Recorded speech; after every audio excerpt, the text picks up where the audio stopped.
The story begins with the strongest female knight, Leo Cornelia, standing in the forest. A boy named Fuli Dent approaches her and politely addresses her. Leo coolly asks what he wants, warning that if it's a duel, he'll only get hurt. Fuli quickly clarifies that it's not what she thinks. He kneels before her, a bouquet of flowers in hand, and with romantic feelings in his heart, introduces himself and confesses that he likes her as a woman. Leo, stunned and anxious, comments that he certainly has the guts to try and fool her like that. She adds that no man would ever like a woman with as many scars as she has. Fuli quickly counters, insisting that it's not true at all. As she turns her face away, he declares that there is a man who likes her for who she is, standing right here. Leo, now angry, draws her sword and points it at Fuli. She tells him to get out of her sight before she cuts him down. She adds that she has no intention of playing along with his joke. Fuli, stunned by her words, looks at her with a sad heart and face, and tells her that he is serious, that he fell for her the moment he first saw her. His confession takes Leo aback. Fuli continues, saying that he admires the way she carries herself so bravely, the way she always has a quiet smile on her face, and if she looks closer, her abs are perfect. He comments that he admires everything about her. When Leo hears the mention of her abs, she is completely astonished. She asks him curiously what he means by that and orders him to stop making a fool of her. Angrily, she asks if her body is so unseemly that he has to resort to praising her abs. Fuli gently holds her sword and, stunned, asks what she is talking about, commenting that her abs are the best part. He adds that he doesn't want some sheltered girl who was only raised for her looks. He points out that her abs, trained and formed on the battlefield, are 100 times more beautiful. Loudly, he declares that he thinks she is the most beautiful woman in the world. Hearing this, Leo sheathes her sword, tears welling up in her eyes. She says she doesn't understand him, as no one has ever treated her as a woman before. Crying, Leo runs away, sadness filling her heart. Fuli, surprised and saddened by her reaction, watches her leave. This was how Fuli first met Miss Knight Leo Cornelia. Leo was known as the unbeatable sacred sword. From birth, she was groomed to be a weapon against demons, always prepared for battle. She was the sword capable of defeating any of her country's foes, earning her the title of the Sacred Sword, the strongest warrior. As Leo runs away, Fuli follows her, calling out from behind with a smiling face, asking her to wait. Leo turns to him and asks why he's following her. Fuli replies that he wants to assist her on her quest. Leo rejects his offer, insisting that she can handle any demon on her own. She asks if he has any useful information about defeating them. Fuli admits that he doesn't have anything particularly valuable. Leo then comments that it's pointless to try being friendly with her. Hearing this, Fuli feels a pang of sadness. As Leo moves forward, Fuli quickly catches up and stops her. With concern, he looks at her stomach and asks if she is injured. There is indeed a cut on her stomach. Leo halts and explains that the injury occurred a while ago. Fuli, growing more worried, angrily demands to know why she didn't mention it earlier. His sudden anger takes Leo aback, and she asks why he's so upset. She adds that there's no point in getting worked up over a small injury like this, commenting that he sounds pathetic. She reminds him that there are battles to be fought and insists he should probably go home now. As she prepares to leave, Fuli suddenly steps forward and tries to touch her stomach. Surprised, Leo quickly moves backward. With a worried expression, she asks him what he's doing and if a wild beast has appeared. Shocked, she can't believe what's happening. Fuli tries to reassure her, but she calls him an animal and refuses to back down. Suddenly, he casts a healing spell on her scar. Leo, astonished by the magic, recognizes it as recovery magic, a high-level skill only a select few can use. She's confused about why he possesses such a powerful ability. As the wound heals, he keeps his hand on Leo's stomach. With a sad look, he says there's no such thing as a small injury. Seeing someone he loves hurt is unbearable. Leo, stunned and sweating, asks how long he plans to keep touching her. Fuli, flustered, claims it's part of the procedure, then denies with a smile that he was mesmerized. Even after the wound fully heals, he stays there, admiring her. Annoyed, Leo punches him and walks away, muttering that she knew she couldn't trust him. On the ground, he thinks to himself, Leo's abs really are beautiful. At home, Leo takes a shower. Fuli's confession of love keeps replaying in her mind, making her feel sad. With a worried expression, she reflects on the possibility that she made a mistake, and the words he said continue to haunt her thoughts. She looks at herself in the mirror, examining her body marked with numerous cuts and wounds. With a heavy heart, she thinks about how pointless it all seems and wonders what the use is in feeling giddy about it. She adds that there's no way to transform her battle-worn body back into a more traditionally feminine state. With a heavy heart, she reflects that in her knightly household, she was the only daughter. Raised by a strict father, she devoted herself entirely to the way of the sword, discarding any notions of femininity. She states that her sole purpose is to live for the battlefield. Now back in the forest, she faces monsters, fighting them with determination. Using her sword skills and effort, she manages to defeat several of them. As the rain begins to fall, all the defeated monsters lie on the ground. She thinks about how bothersome it was, realizing she miscalculated and hadn't expected a horde of high-ranking monsters. Suddenly, she feels that her right arm is too weak to lift. Stunned, she sees another large monster approaching, intent on killing her. Injured and unable to move the arm she uses to wield her sword, she worries about how she will manage to defeat it. With a frightened expression, she remarks that it never gets easier. She tries to draw her sword, but her weakened arm won't cooperate. The monster draws closer, preparing to deliver a powerful punch. Overwhelmed and scared, she realizes she might be at her limit. Just as the monster is about to strike, Fuli suddenly appears, leaping in front of her and pushing her out of the way. The monster's punch lands hard on the ground. Meanwhile, they both fall backward. Leo gets up, angrily demanding to know why he is here. Fuli, however, sits near her and examines her wound, touching it gently. Shocked, she asks what he's doing. She orders him to move back and holds his head. Fuli, however, insists loudly that he can't do that because he loves her and needs to convey his feelings before they might possibly die. Confused, she asks Fuli why he chose this moment to make a confession and if he can't see the situation they're in. Meanwhile, the monster prepares another punch. Fuli, still sitting, doesn't notice it, but Leo does and becomes worried. In a burst of anger, she pulls out her sword and delivers a powerful blow, slicing the monster cleanly in half. The speed of her attack forces Fuli to duck, narrowly avoiding being struck by the same blow. He is stunned by her impressive display. Suddenly, Leo notices that her arm begins to function normally again, leaving her completely surprised. With a smiling face, Fuli comments that he knew she could do it, admiring how she defeated the monster with a single strike despite her condition. He adds that it was so dangerous he thought he might die. He also apologizes for earlier, though he was checking for injuries he could heal. Fuli stands up, laughing, and comments that when he heard she was going to fight the demon horde alone, he must have panicked. She then loudly demands to know what he thought he was doing. She questions why he is so willing to risk his life for her, and why he would try to save someone like her, who she feels has no value as a woman. She adds that despite everything he's done, there is no way she could ever like him. Sadly, she tells him that it's too late for her to become ladylike or to be by his side. She explains that beneath her armor is a scared and battered body, and she has long since given up on being a woman. Loudly, she asks if he understands what she's saying and orders him to stop following her in that manner. Her heart is completely broken, and she feels overwhelmed with sadness. But Fuli, with a polite tone and a small grin, reassures her that he understands everything she said.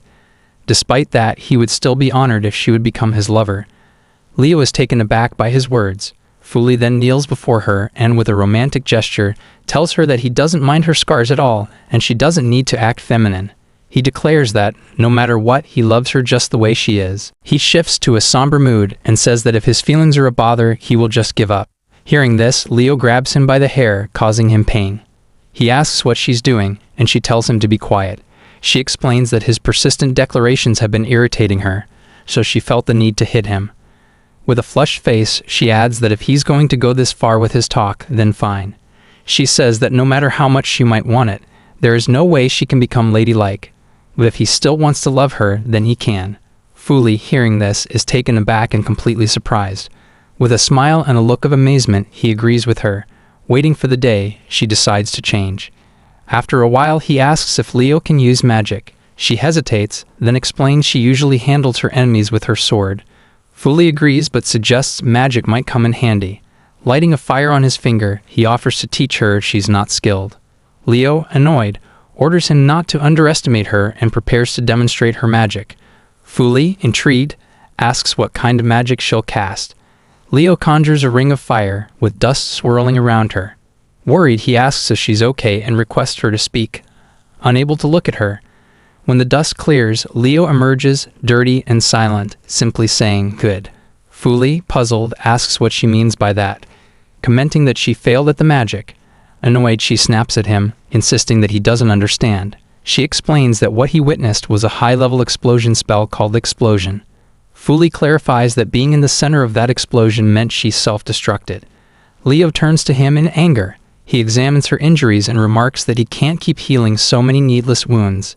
He begins using his healing magic on her, thinking to himself that the explosion spell she used clearly has potential. He realizes that if it had been a regular person, the magic would have fizzled out when cast. Fully concludes that Miss Leo must possess a truly formidable amount of mana. He asks if he can see her hand for a moment. Leo, confused but compliant, extends her hand to him. He holds it gently, and as Leo watches, she becomes puzzled and asks what he's doing. He reassures her that it's nothing inappropriate, and jokingly asks if she thinks he looks like some kind of sexual predator. He then provides her with guidance and asks her to try using magic in this position. Fully explains that while he's holding her hand, he'll attempt to adjust her mana using his magic. Leo is surprised and asks if he can really do that, commenting that he's quite resourceful. Fully responds that he'd appreciate more praise, but in a different way. Shifting to a serious tone, he insists she should start and perform the same spell she did earlier. Leo agrees to his request. As she casts her magic again, he assists by using his own magic to guide the flow. Thanks to his hold on her hand, the magic flows in the right direction, creating an impressive display. Fully is delighted and comments on how amazing it is. He adds that he always believed she had great magical potential. While acknowledging that her magic is still unstable, he tells her that her explosion spell could become even more incredible with time. Hearing Fuli's praise, Leo's face lights up with happiness as she remarks that she must be the best after all. Fuli agrees and adds that someone as adorable as her is easy to read. He then tells her they need to try a bit more and tightens his grip on her hand. Surprised, Leo asks why he is holding her hand so firmly. Fuli apologizes and explains that since there's nowhere else to touch, it's challenging for him to control his magic. He adds that for the magic adjustment to be perfectly aligned, he needs to be close to her. As Fuli moves closer, she is taken aback and tells him to wait. She questions whether he's getting too close and asks if he's sure he's not just messing with her. Fuli urges her to set aside her concerns and focus solely on the magic. Despite her growing frustration, Leo continues to cast the spell. Fuli is pleased with her progress, though she is increasingly tired. He repeatedly instructs her to use the magic, and each time she follows his directions. Whenever he holds her hand tightly, he insists she use her magic, and she complies. After a while, Leo finally remarks that she is exhausted and at her limit. Fuli grins as he watches the magic spells unfold. After several attempts, their faces come close to each other. Observing her up close, he comments that it is perfect. As they cast their magic, a massive explosion erupts. Both Fuli and Leo are taken aback by the force of it. The destructive power of the spell is comparable to that of a Grand Mage's casting. Leo tells Fuli that he seemed like a flirt at first glance. He quickly assures her he didn't mean it that way. She brings up his earlier confession and the flowers, assuming that it probably wasn't his first time doing so.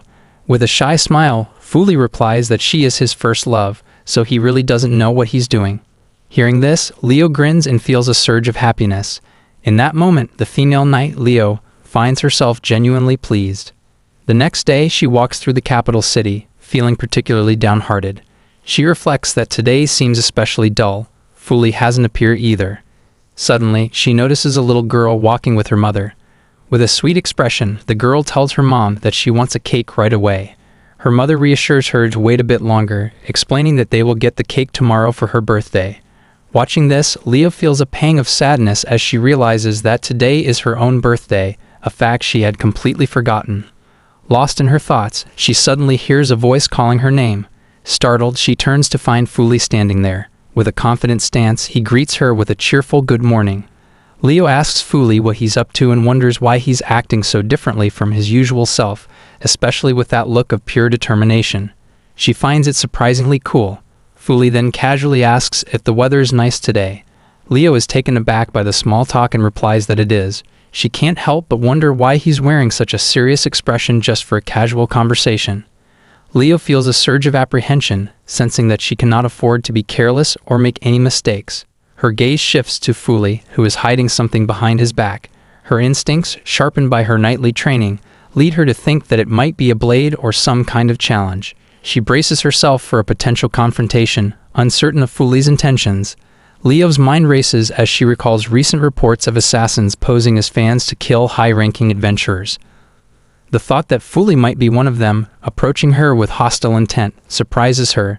As Fuli begins to reveal the item he's been hiding, Leo's astonishment grows, and she wonders what his true intentions might be. When Fuli reveals the item, he wishes Leo a happy birthday with a polite smile. She is taken aback by this gesture. Fuli explains that he learned from the Adventurers Guild that it's her birthday, so he hurried over to celebrate with her. He presents her with a box, saying that inside is a necklace he chose just for her. Leo accepts the gift, completely surprised by the gesture. Fuli reassures her that, in case she thinks the necklace is useless, he has imbued it with magical enhancements, hoping it might be useful to her. He apologizes, admitting that he is so nervous he's stumbling over his words. With a shy smile, Fuli adds that he has never really celebrated a birthday before and was being unnecessarily suspicious. Leo turns back toward her home and thanks him. Fuli agrees, feeling pleased despite the dry response, and is happy simply to have been able to give her the gift. Back at her home, Leo opens the box and examines the necklace inside.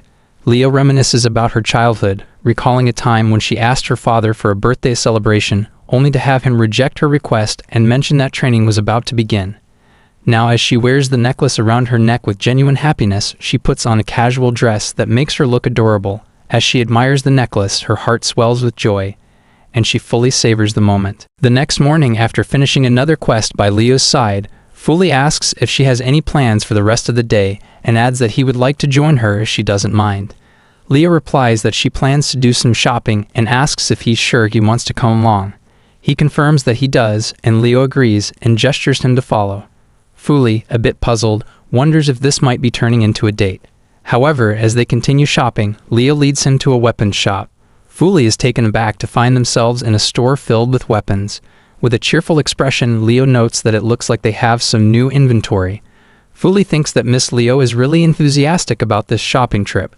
She picks out a few items and remarks that it's a great time to stock up, suggesting he should get something too.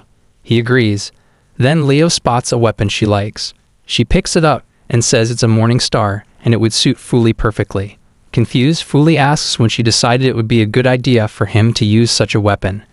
Leo assures him that it's highly effective, capable of dealing with many enemies at once. With a smile, Leo adds that a long time ago, she swung an iron ball over her head with all her strength and accidentally hit herself, causing her skull to crack a little. She then puts the morning star back and says they need to find something else. Fuli tries to stop her, mentioning that he planned to pick out something for himself, but she pulls out another weapon. Fuli comments that she isn't listening to him. The weapon she picks this time is a scythe. She asks about it, but Fuli questions her choice, wondering what made her decide on that weapon. She replies that she chose the scythe because it looks quite powerful. She adds that when she was a child, she used it to gouge out many goblin eyes, and it served her well. Fuli comments that her attachment to weapons seems quite peculiar. He thinks that the kind of shopping he had hoped for feels far off, but it fits Miss Leo's style perfectly. As he's pondering this, he notices her staring at him. He looks up and asks her what's the matter. She sets the scythe back and comments that she noticed he looked bored. She figures he probably doesn't need any of this armor or weapons and might prefer something more frivolous. She apologizes, saying she can't quite manage to act all ladylike and do that. She adds that if her assumption about his reaction is correct, she's hit the bullseye. Fuli is surprised that she's picked up on his feelings. He reassures her that it's not quite like that. With a smile and a cute expression, he tells her that more than anything else, simply talking with someone they care about and making them smile is the best part of this. That's why he's perfectly fine with it. Leah realizes what he means and, with a happy face, asks him what he thinks about them going with the Morning Star weapon and starting to discuss training with it. Fuli, puzzled, asks if they are really going to buy these things. She adds that she also wants to discuss techniques for using a scythe. Fuli agrees and says he'll buy them. For Fuli, seeing this Leo's smiling face is worth more than anything he could purchase from the shop. The next day, Fuli is at a location for the quest, waiting for Leo, but she is nowhere to be found. He mutters to himself that Miss Leo isn't here, even though she promised to join him for the quest. Since it's just a low-ranking quest, he decides he doesn't need to hurry. Suddenly, Leo calls out to him from behind. She apologizes as she kept him waiting. Fuli is surprised and points out that she's late. With a distressed expression, Leo asks if they can start now. However, he notices something off about her. He tells her that just by looking at her, it's clear she has caught a cold. She insists that she couldn't possibly be sick, but then suddenly starts coughing. Fuli quickly confirms that she is indeed coughing heavily and sounds like she's in serious trouble. He steps closer and demands that she let him take a look at her. He places his hand on her forehead to check for a fever, and Leo is taken aback by his concern. Fuli, in turn, is shocked to find that she has a very high fever. Hearing this, Leo grows even more concerned. He insists that they need to see a doctor and get her checked out immediately.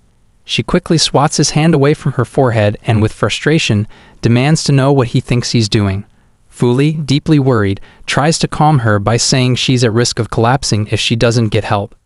Despite sweating and feeling extremely ill, Leo remains resolute, insisting that even with a cold, she is still the strongest knight and will never give up so easily. He wonders aloud what she's trying to win against.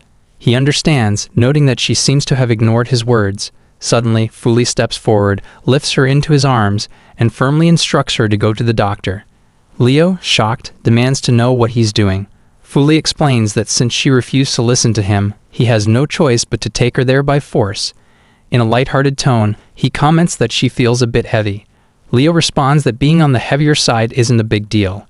She explains that while social standards might favor lighter women, her training as a warrior has developed her muscles, and she takes pride in that.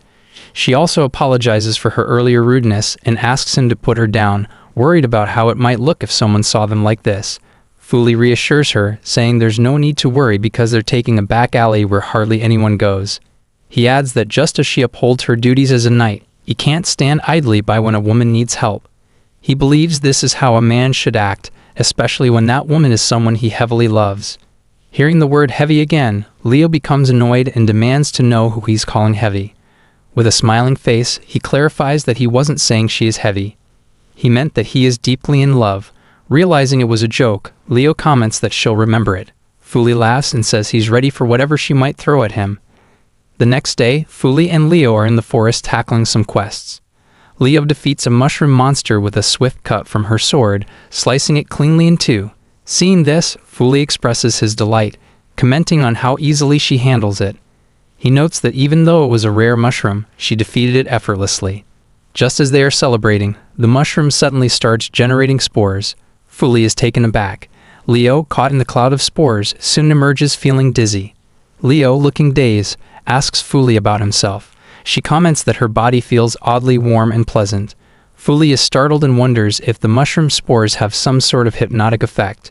As the spores take hold, Leo becomes romantic and moves closer to Fuli. With a dreamy expression, she calls him over and cutely requests that he come nearer so she can see his face up close. Confused, he realizes that the spores are not a hallucinogen but an aphrodisiac. He grows worried about Leo's condition. Noticing his concern, Leo comments that he seems like a pitiful guy, embarrassed by the situation. Just then, another mushroom monster appears. Fuli is taken aback, wondering what he can do with Leo not fully conscious. However, before he can react, Leo swiftly draws her sword and slices the mushroom monster in an instant. Leo commands the mushroom monster not to interfere with her and Fuli. He is stunned by her sudden fierce action and reflects on the power of her holy sword. Unexpectedly, the second mushroom monster begins to release spores as well, and Fuli gets caught in them. When he emerges, he also feels dizzy. Leo notices his sudden silence and asks him what happened. She comments sadly, feeling that perhaps no one could be bothered to be with a strong, masculine woman like her. Suddenly, Fuli's mood shifts, and he places his hand on Leo's shoulder. Now he's caught in a state of hallucination. He loudly exclaims that she can't be bothered by anyone, and in fact, she really excites him. He confesses his deep love for her. As he continues to hallucinate, Fuli turns his head and becomes completely engrossed in his feelings. He takes hold of her arms and romantically grabs her ribs, expressing his emotions. Fuli pulls her closer, leaning in to kiss her. But suddenly, Leo snaps back to her senses. Seeing what's happening, she angrily demands to know what he's trying to do and delivers a powerful punch to his face. Fuli is sent flying through the air and lands on the other side. The desire star mushroom spores have the ability to confuse their victims by acting as an aphrodisiac. Though potent, this effect only lasts for about 1 minute. That evening, Leo strolls through the streets, thinking of heading home now that her shopping's done. She spots Fuli ahead and, feeling cheerful, decides to say hi. But as she approaches, she notices he's with another girl. Surprised by the sight of the girl, Leo hides behind a wall and watches them discreetly. She wonders who the girl is and realizes that someone like Fuli must have friends. However, she remains puzzled and feels irritated by how close they seem to be. She comments to herself that it really bothers her. As she observes Fuli smiling with the girl, her anxiety grows, and she questions why he appears so cheerful with her. Leo observes that the other girl is clinging to Fuli, which makes her question whether anyone really needs to latch onto someone so tightly for support. She notes that the girl is quite graceful with her long, fluttery hair and looks very ladylike. Feeling disheartened, she compares herself unfavorably to the girl, thinking she feels like a mere disappointment in comparison. Fuli tells the girl that she's a bit too close and that it's making it hard for him to walk. She responds that it's okay because they're close. Leo, watching from her hiding spot, is even more surprised, thinking that no matter how you look at it, she's really clinging to him. The girl then cheerfully says that today feels like a date. Fuli laughs and comments that she's quite crazy. Meanwhile, Leo's anger towards Fuli grows. She thinks he never mentioned he was the type to act like this. Clenching her fist, she strides towards him. The other girl tells Fuli she's going to buy a book from the store. He agrees and she heads inside. Suddenly from behind, Leo grabs Fuli by the collar. He's startled, and when he turns around and sees it's her, he greets her. Leo drags him to a corner, then shoves him against the wall with such force that cracks appear. Fuli is completely stunned by her sudden aggression. She demands to know who the woman is, pressing her hand against the wall and ordering him to answer while she still can think clearly. With a bewildered yet endearing expression, Fuli tries to calm her down, assuring her that there's no need to be so upset. Leo's anger doesn't subside. She demands again to know about the girl. Fuli is taken aback by her reaction. Until now, jealousy was an emotion completely foreign to this female knight. Having never encountered it before, the moment she does, she reacts like a child having a temper tantrum. Just as Fuli is about to explain, the other girl appears in front of them. She addresses Leo, asking if she is the sacred sword and requests that she kindly remove her hand from Fuli. She demands to know how Leo dares to attack him. Fuli, taken aback, tries to intervene, saying it's a misunderstanding. However, the girl doesn't listen and quickly moves to punch Leo. Despite the speed of the strike, Leo, being a strong knight, easily blocks it. She realizes that the girl's quick reflexes indicate she is no ordinary person. The girl loudly demands that Leo stop bullying her big brother. Leo is taken aback by this. Fuli, looking frustrated, tells his sister to calm down and asks why she's acting this way all of a sudden. His sister apologizes and explains that she thought Leo was bullying him. Fuli reassures her that Leo isn't like that. Still confused, Leo turns to Fuli and asks who this girl is. With a cheerful expression, Fuli apologizes to Leo for the confusion. He introduces his sister, saying her name is Anri Dent. Anri, with her hands clasped in front of Leo, apologizes for the misunderstanding.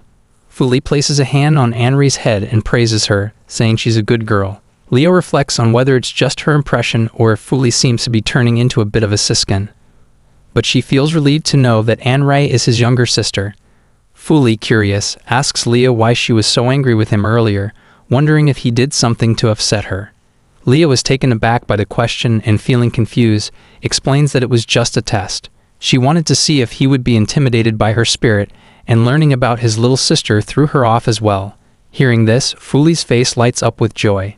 He raises his arms in excitement and vows to become strong enough to stand by Leo's side, determined to earn her respect. Leo agrees with Fuli's resolve. Just then, Anri calls out to Leo and, in a playful mood, sticks her tongue out at her, making a silly face. Leo is taken aback by this unexpected gesture. After teasing her, Anri quickly hides behind Fuli. Fuli, noticing the interaction, asks if something is wrong. Anri assures him that everything is fine. Leo observes and concludes that Anri must be a bit of a brocon. She then suggests to Fuli that he might want to distance himself a bit from Anri. Confused, he asks if he did something to upset her again. One day, as Leo walks through town, she notices that Anri has been following her secretly. Leo reflects that it's been a few days since she learned about the Anri siblings, and now she has a new concern. Why is Anri stalking her? When Anri peeks out from behind a wall, Leo calls out to her, acknowledging that she has noticed the spying. Initially surprised, Anri responds with a cute smile and comments that Leo's ability to detect her presence is impressive. With a sincere expression, Anri tells Leo that such a rare opportunity should not be wasted and suggests they have a fight. Leo agrees but asks for the reason behind it. She replies that she is being hasty because Leo has been lurking around her big brother.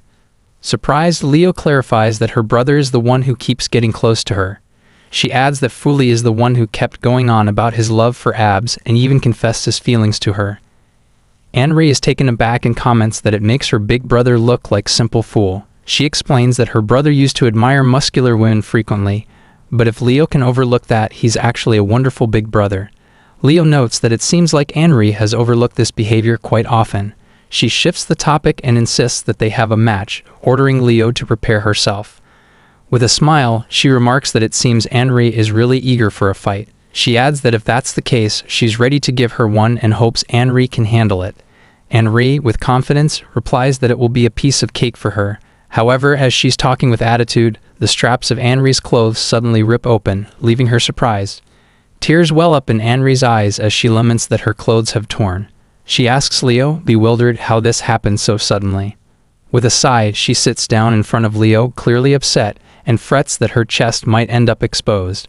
Leo points out that since Anri is a martial artist, it's surprising that her clothes ripped. She adds that Anri's body shouldn't be squeezing into them. Anri, with a sad expression, asks if she's being an idiot. She explains that she had to increase her calorie intake in preparation for their fight, which led to her clothes ripping. Leo comments that while there is a limit, Anri was just pigging out. Leo then throws a blanket over her, instructing her to wrap it around herself. Anri is taken aback by this gesture. Leo adds that once Anri has sorted herself out, they can resume their fight, but for now it's best to put an end to it. With a sad and worried tone, Anri asks Leo to stop acting like a big brother. She says she will let Leo off the hook for today and starts to run away. As she runs, she glances back at Leo and mentions that she plans to properly thank her for her kindness. Leo reflects that Anri is genuinely earnest. Despite everything, it seems that, even if just for a little while, they've managed to get along.